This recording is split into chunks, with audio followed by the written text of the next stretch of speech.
de microorganismos también nos permite manipular los microorganismos para que hagan lo que nosotros queramos, y casi siempre es desde un sentido antropocéntrico, pues en beneficio del hombre, ¿no?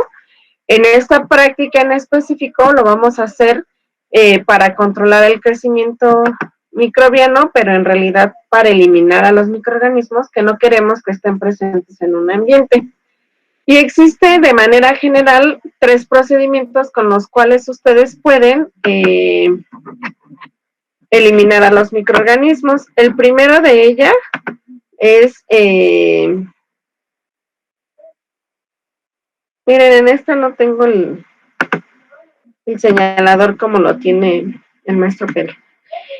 Procedimiento, la esterilización, otra es la desinfección y otra es la asepsia. ¿Quién me puede decir qué es esterilización? La eliminación completa de microorganismos. Es la eliminación o remoción de microorganismos. ¿Qué más? Y también de esporas. Y también de esporas. ¿Y qué más? Virus también. Y de virus, ¿no? Entonces la esterilización es el proceso de eliminación de cualquier forma de vida, incluidos los virus y las esporas. La desinfección ya me dijeron más o menos sus conceptos. ¿Y quién me podría decir su concepto de asepsia? Evita infecciones. Más o menos. Hasta hay un jabón, ¿no? Una marca completa de productos que se llaman asepsia. ¿Qué es la asepsia?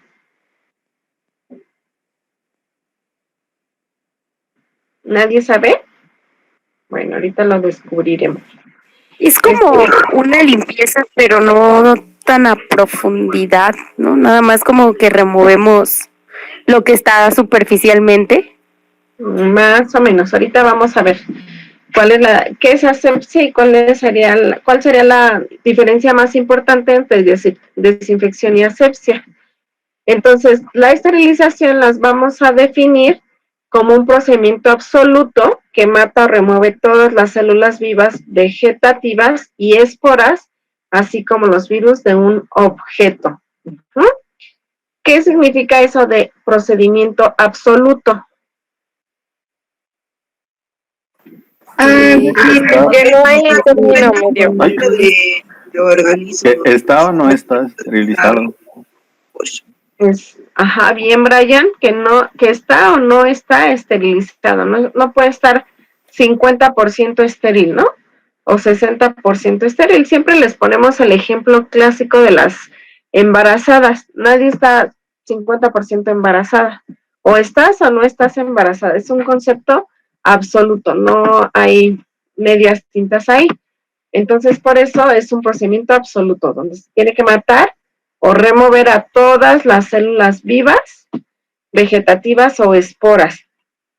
En el caso de las bacterias, pues las esporas son una forma de resistencia a un ambiente adverso, y en el caso de los hongos, las esporas son un mecanismo de reproducción, ¿no? Una forma de reproducción para los hongos.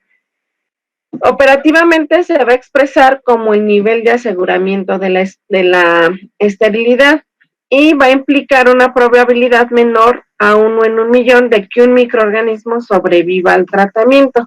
En realidad, pues, para que ustedes estén seguros de que un proceso de esterilización se llevó adecuadamente, pues tienen que meter controles, y hay controles químicos y controles biológicos que les podrían, sobre todo el biológico, les podría asegurar que el proceso de esterilización se llevó adecuadamente. Los controles químicos no suelen ser tan eficientes para decirnos lo que en realidad nosotros buscamos, que es asegurar que el proceso funcionó a lo largo de toda la autoclave.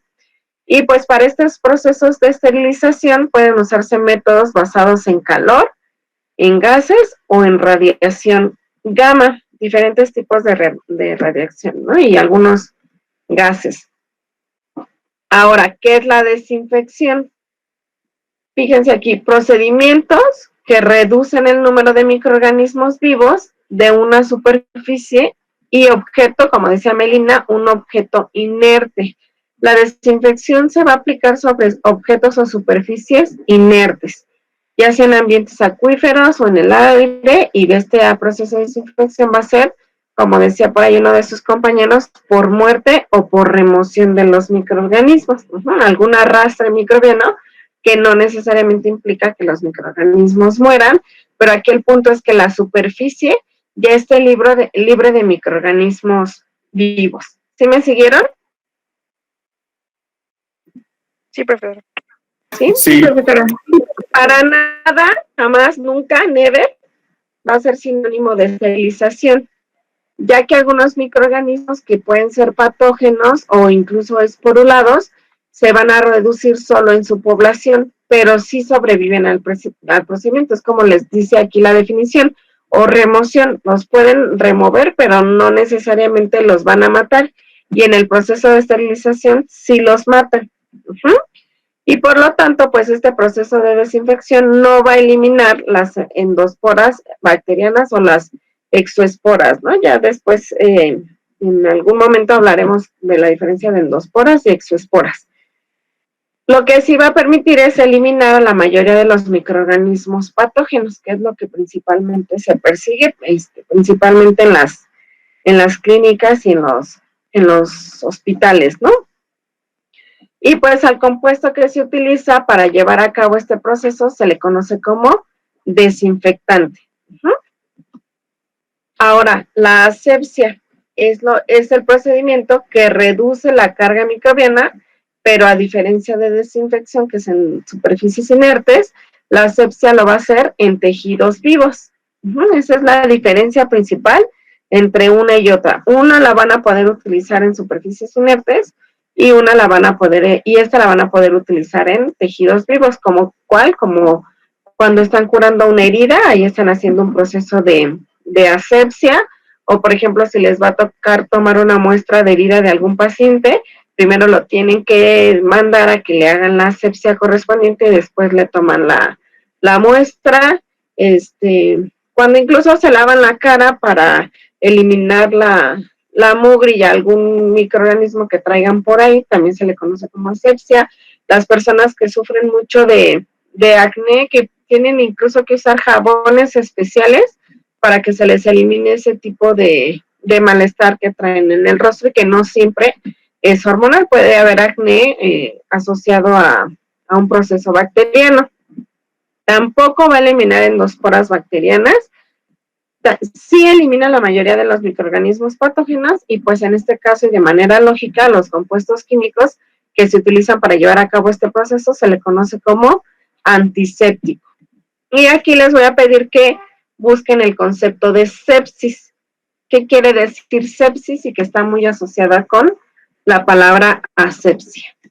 Entonces, de estos tres conceptos, en la práctica de hoy, nos vamos a enfocar al proceso de desinfección. ¿Por qué? Porque es lo que nos compete en un laboratorio de microbiología general y en específico al laboratorio de enseñanza de microbiología general, y que además son conceptos que ustedes van a manejar a lo largo de toda la carrera y en su vida profesional. En el caso de la desinfección, pues podemos tener diferentes niveles de desinfección con base en el tipo de laboratorio en el que nos encontremos y que de alguna manera ya abordamos en la primer práctica de los niveles de bioseguridad. Y este nivel de desinfección va a depender del efecto microbicida de los agentes químicos. El primero de ellos, o el primero que nos describen aquí, es el de alto nivel. ¿Cuándo efectuar una desinfección de alto nivel? Se va a realizar con agentes químicos líquidos que eliminan a todos los microorganismos, como cuáles, como el glutaraldehído, como el ácido paracético, el dióxido de cloro, el peróxido de hidrógeno y el formaldehído. Anótenlos y me van a decir por qué creen que estos son para un alto nivel y por qué tienen la capacidad, de acuerdo a su composición química, de matar a todos los microorganismos presentes en una superficie inerte. Entonces, se lo repito, glutaraldehído. Mande, maestro. Hay una pregunta de Alonso. Ajá. Dice, ahora con la pandemia se habla de sanitizar. Leí que no es correcto, que está en inglés, pero ¿a qué se refiere esterilizar o desinfectar? sanitizar. Sí. Pues es que las que están marcadas en la norma son desinfectar y, bueno, desinfección y asepsia. Los sanitizantes como tal se utilizan también para superficies inertes hasta donde yo sé, ¿no, maestro? Sí, nada más que sí se introducen en muchas industrias, inclusive en la microbiológica, la palabra sanitizar. Sanitizar es prácticamente es un sinónimo de desinfectante.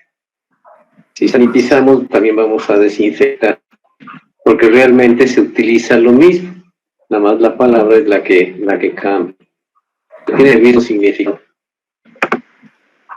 Y sí viene del inglés, ¿eh? Sanitizar y como dice Sí. en español, es igual a desinfectar en español. Lo correcto sería desinfectar. Ok. Gracias, maestros. El siguiente nivel, ya copiaron se los voy a poner en el chat para que sea más fácil. Y vayan a buscar las fórmulas generales y me digan de manera general porque esos son de alto nivel. Entonces, el siguiente nivel es de nivel medio. Este nivel medio se realiza con agentes químicos que sí van a eliminar formas vegetativas de bacterias y algunas esporas bacterianas, como cuáles, como fenoles, como hipoclorito de sodio, cetrimida y cloruro de benzalconio.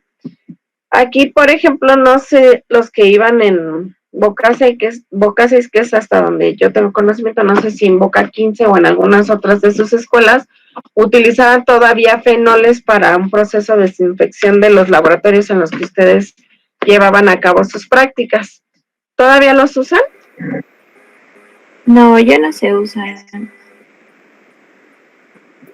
¿Con qué sanitizaban, por ejemplo, para Benzal. Comensal. con benzal? Ya el fenol casi no se usa. ¿Les dijeron por qué? No, prácticamente nos decían que era lo que había. Entonces, De hecho. pues era lo que utilizábamos tanto en el laboratorio de Bacter como en el de Para. Aquí dice su compañera Rosy que es porque es cancerígeno. Ciertamente, ahora que ustedes lean estos compuestos como agentes desinfectantes, van a encontrar los daños que pueden ocasionar a los organismos. Por eso no es que se puedan utilizar indiscriminadamente, sino que va a depender del uso que se le va a dar y pues para los cuales sí estén autorizados. No es tan sencillo que porque ustedes lo dicen, ya van a utilizar, por ejemplo, un fenol en cualquier superficie. Hay que tener cuidado con el uso de estos desinfectantes.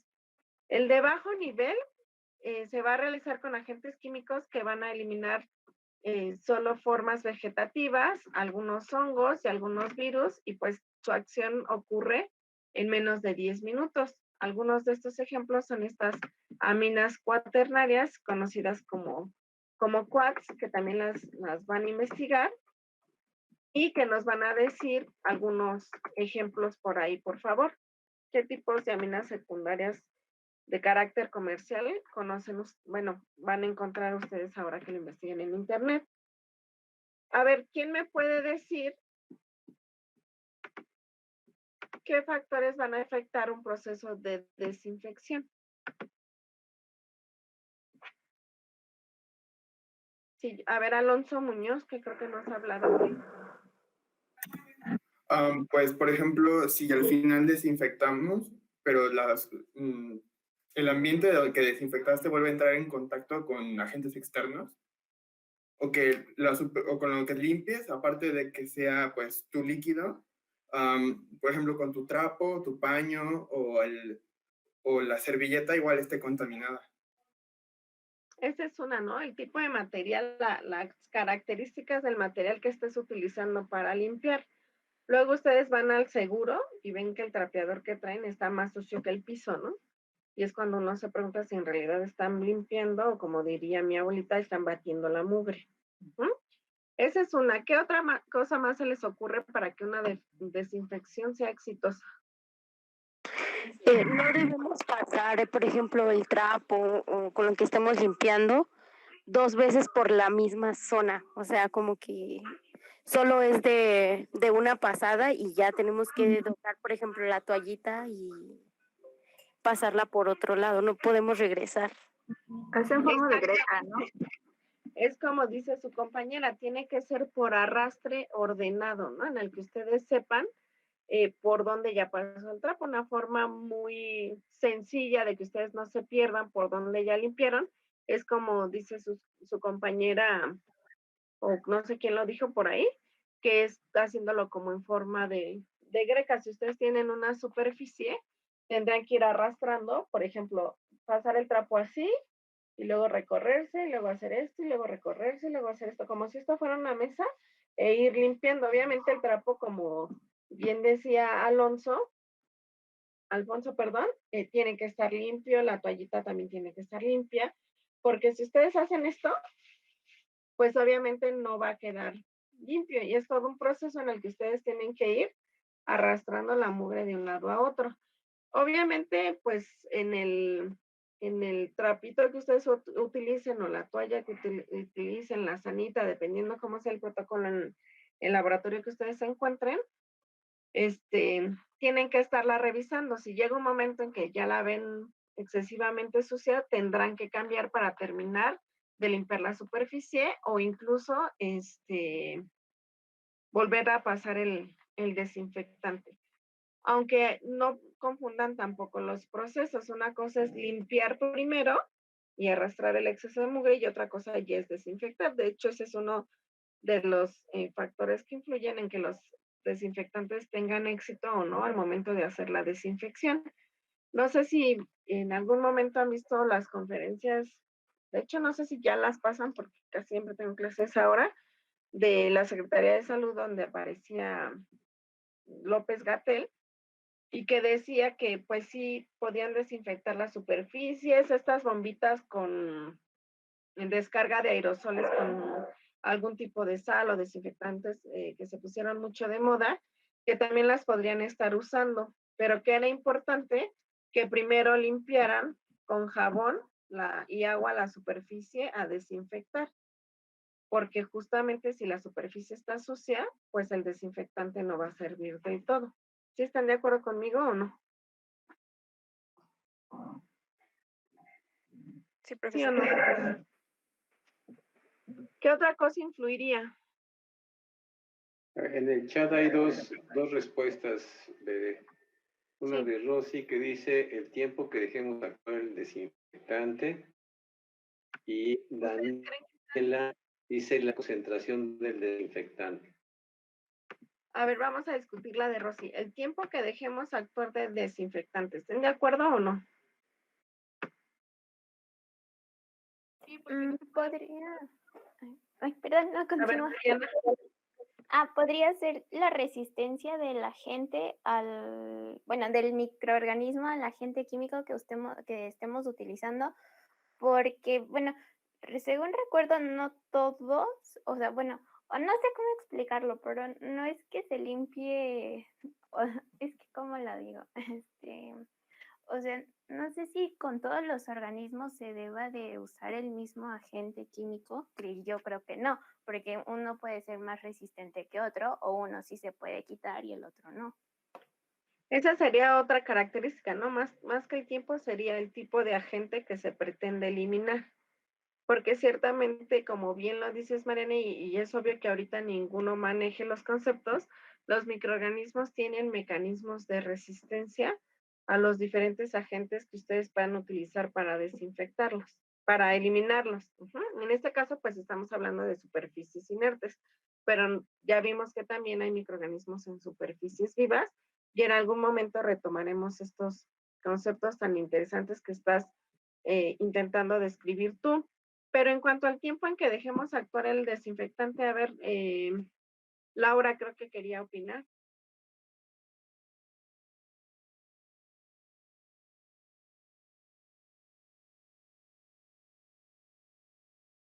¿No, Laura?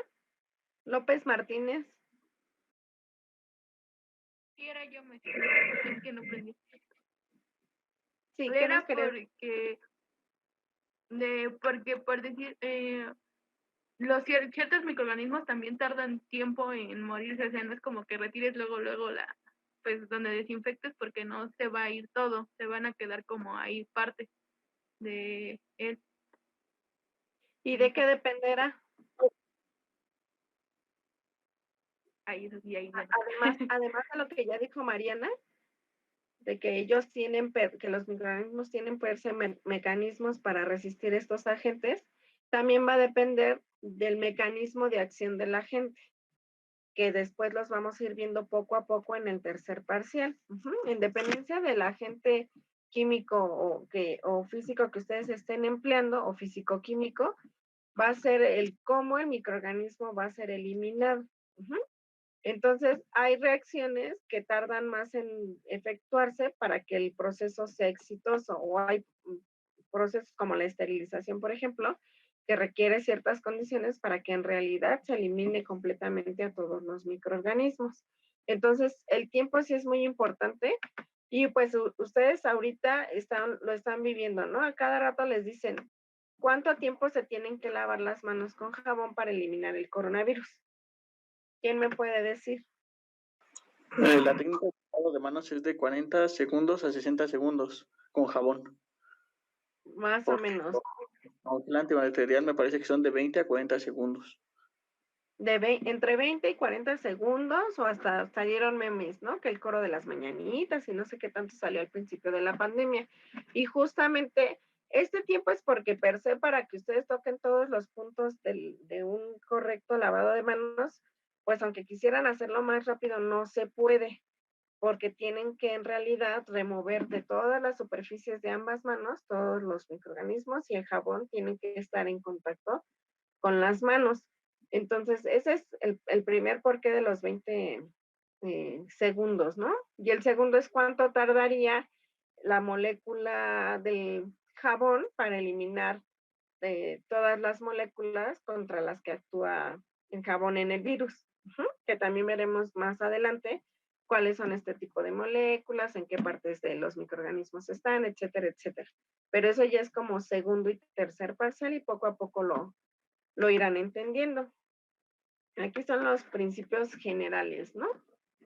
¿De qué otra cosa dependerá?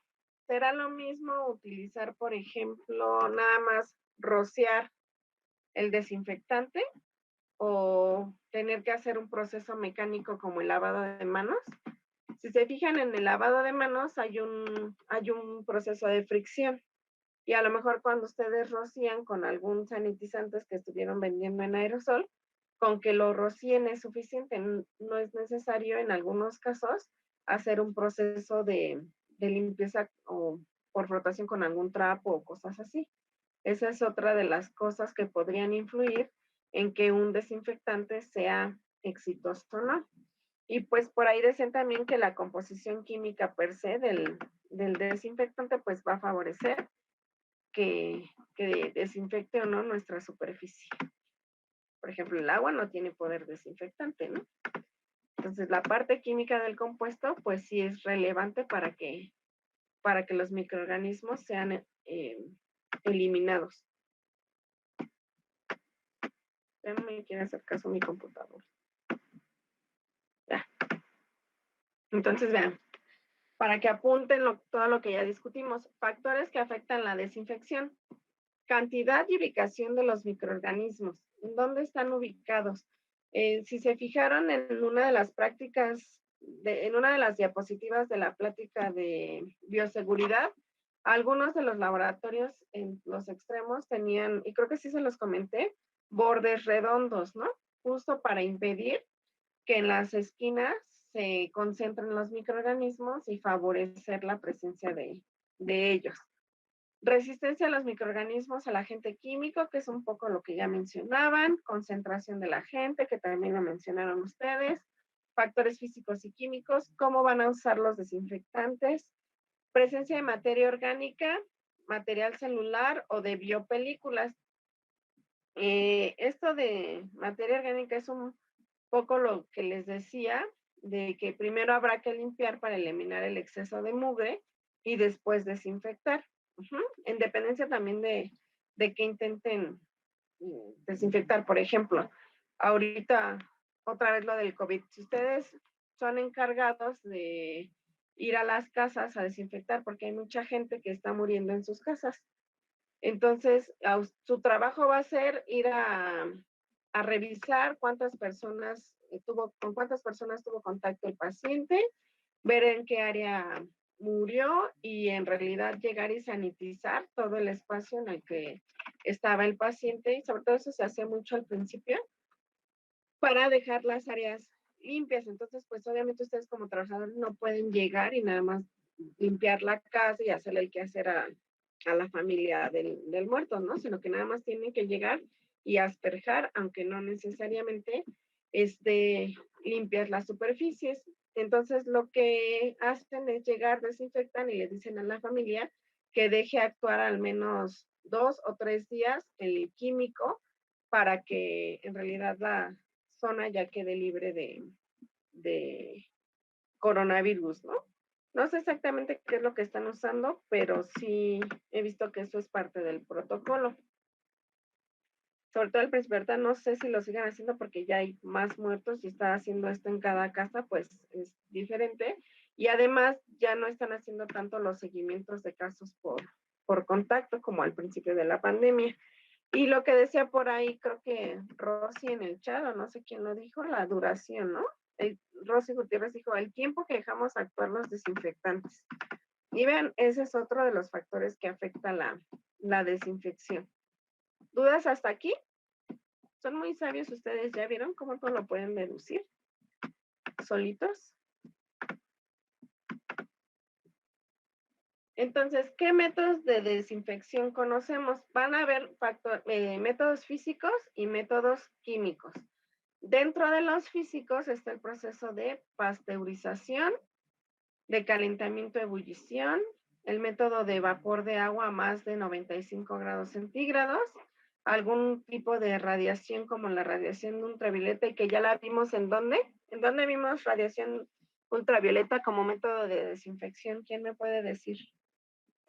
En las Cámaras de bioseguridad. Exacto, en las cabinas de bioseguridad ya vimos que es uno de los métodos que se utiliza para desinfectar estas cabinas y poder trabajar con seguridad de que ahí ya no hay ningún microorganismo, ¿ok? Y dentro de los químicos, ya les mencionamos, de acuerdo al nivel de desinfección, pues algunos de ellos, ¿no? Aquí les mencionan otros ejemplos como el ortotaldehído, el glutaraldehído, el cloro, que es como de lo más común y de lo más económico, y algunos productos clorinados, el formaldehído, el peróxido de hidrógeno, que incluso hasta se utiliza como antiséptico, o algunas abuelitas todavía les recomiendan, ¿no? Que utilicen agua oxigenada para procesos de desinfección y sanitización, perdón. El ácido paracético, algunas fenoles y algunas soluciones de aminas cuaternarias. Entonces, vean, en esta tabla se les presenta bueno, de estos de pasteurización, por ejemplo, vamos a tener una práctica en el que se les va a explicar cómo se hace un proceso de pasteurización clásica. Hay varios tipos de pasteurización, así es que no se preocupen, vamos a ver procesos de esterilización incluso, donde vamos a explicar cómo ocurre un poco el fundamento de la generación de vapor de agua, aunque en la esterilización también se utiliza presión y pues calentamiento a ebullición, que también lo vamos a retomar en algún momento. Aquí el resumen de algunos desinfectantes químicos. Y vean, dentro de los más usados también están los alcoholes, que se utiliza, aquí se una concentración del 60 al 95%. ¿Quién me puede decir por qué se usa generalmente al 75% y no al 95%? Yo tenía entendido que era por el tiempo que se tiene que dejar actuar, como el del alcohol del 95% se evapora más rápido y el del 70% no actúa más eficazmente el del 70%. ¿Pero por qué? ¿Alguien sabe?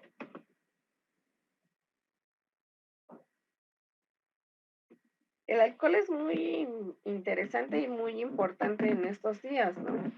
Porque, por ejemplo, en sus computadoras, no sé si alguien ya trabaje, a lo mejor en su casa tienen sus espacios controlados, ¿no? Y libres de coronavirus, pero si alguien trabaja, por ejemplo, en una oficina y es una computadora que utilizan muchas personas o el teléfono de la oficina, pero sobre todo las computadoras no las pueden desinfectar con sales porque esas sales se acumularían. Entonces, una de las cosas que se está utilizando, o algún solvente orgánico, pues mucho menos, es el etanol al 75%, al 70%, perdón. Y es una superficie inerte y es de los más usados. Y para sanitización, pues todavía más. Pero ¿por qué al 70 y no al 90? ¿Qué están haciendo cuando lo ponen al 70%?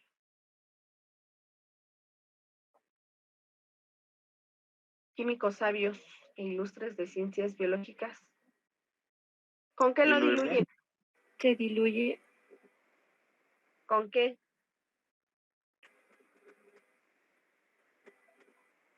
Con agua. ¿no? ¿Agua? Agua. Y entonces ahí que estará pasándole al alcohol concentrado. Se diluye. Se diluye, ajá, pero químicamente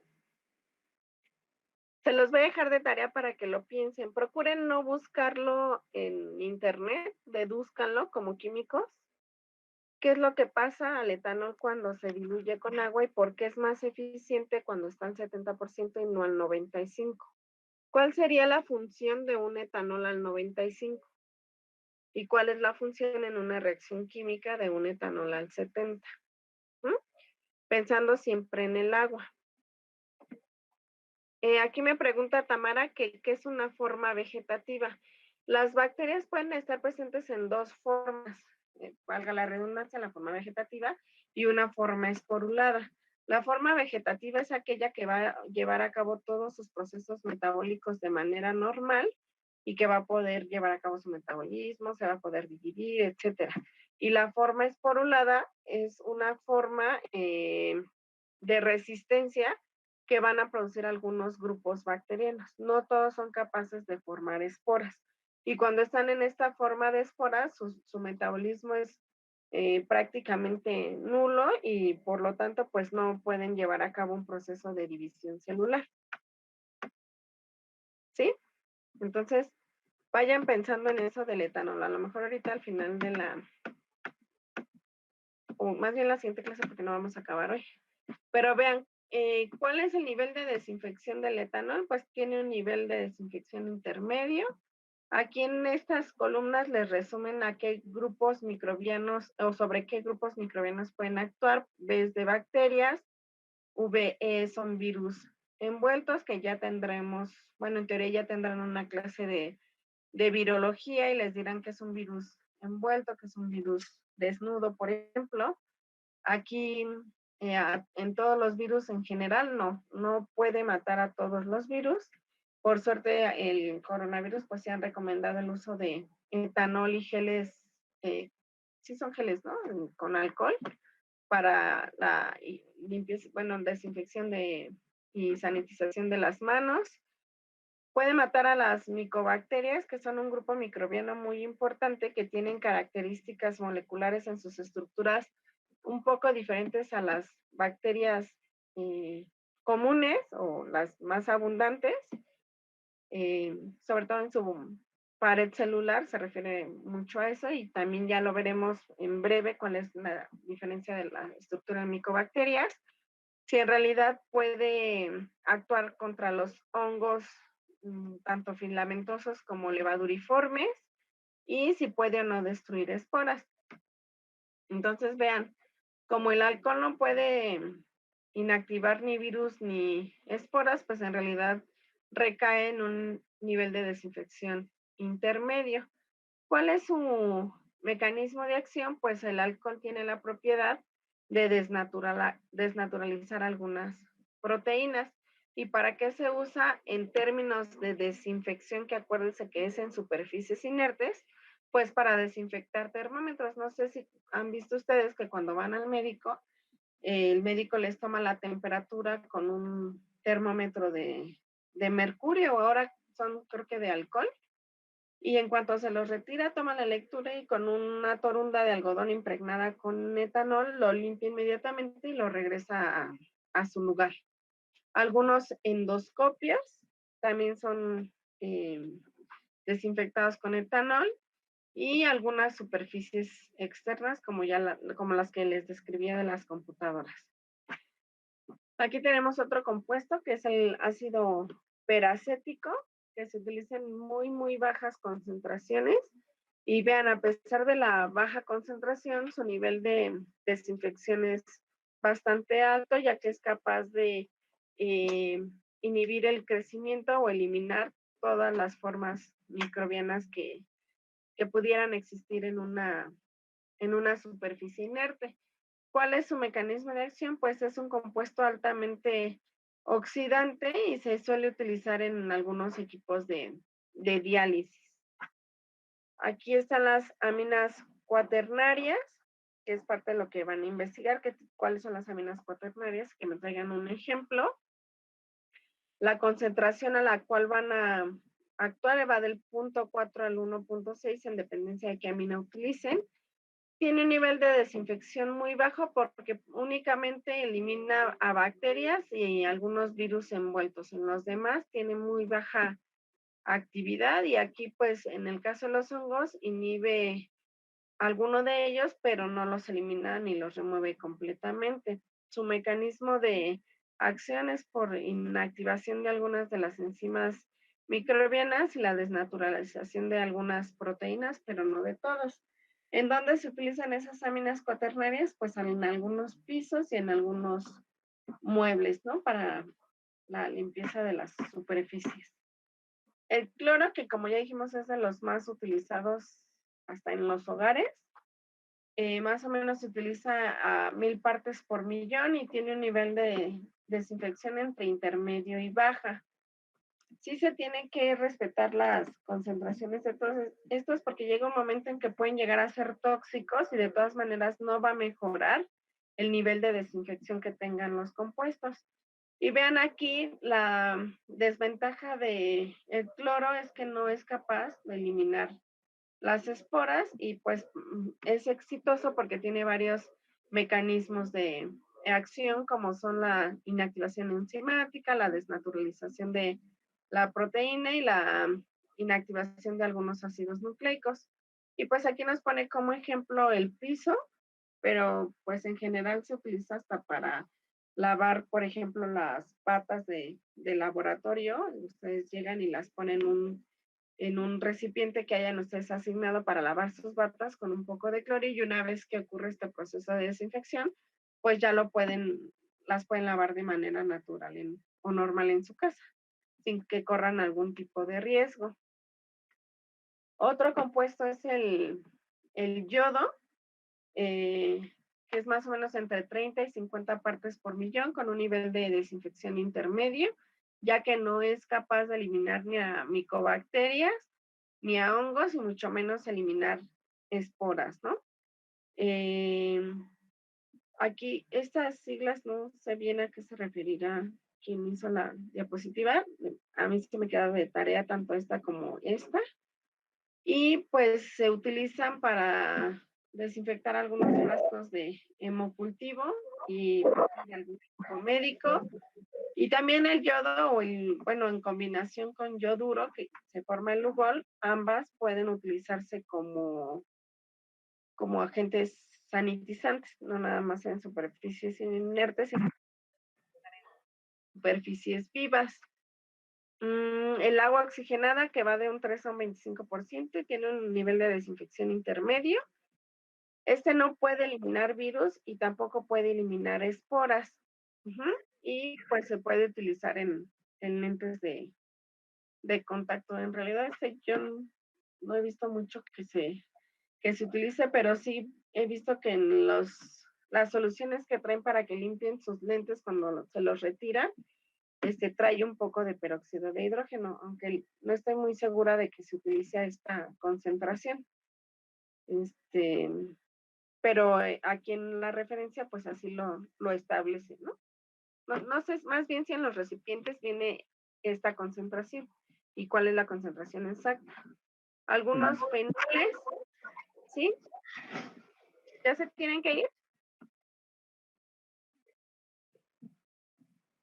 Hola, Porque hola. si no nos regaña el profesor de teoría.